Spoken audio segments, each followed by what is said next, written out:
Зачестените врнежи од дожд кои ја зафатија Кочанската котлина се повеќе ја влошуваат хидролошката состојба од аспект на зголемување на опасноста од поплави.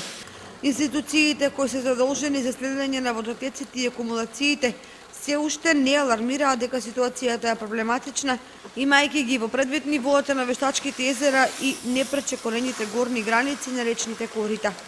Но известуваат за зголемени дотоци и за подигнато ниво на подземните води, кои веќе се чувствуваат во селата од полскиот дел на општината.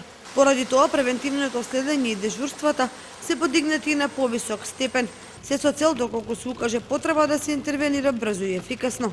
Индеку деновиве простори веста дека руски метеоролози најавуваат врнежлива пролет и големи поплави на Балканот, поради што во Србија веќе се вршат подготовки за справување со оваа непогода, доколку се случи.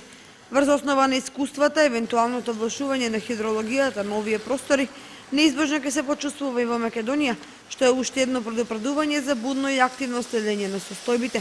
Во текот на денот имавме јавувања од Мојанци, Горни и Долни Подлог, дека поедини семејства сами се обидуваат да ги заштитат своите дворни места од евентуално надојдени води, при што поединци чистат вади и одводни канали. Олесителна околност во целата ситуација е што речните корита и каналската мрежа главно се исчистени и пробиени, што возможува прифаќање на зголемени количини вода.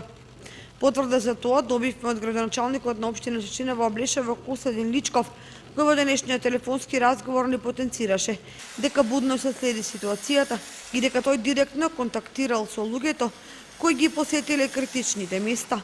Освен тоа, нагласи дека бугарскиот канал е целосно исчистен, а проблематичните места санирани, што значи дека доколку не дојде до поголеми врнежи, поплави не се очекуваат.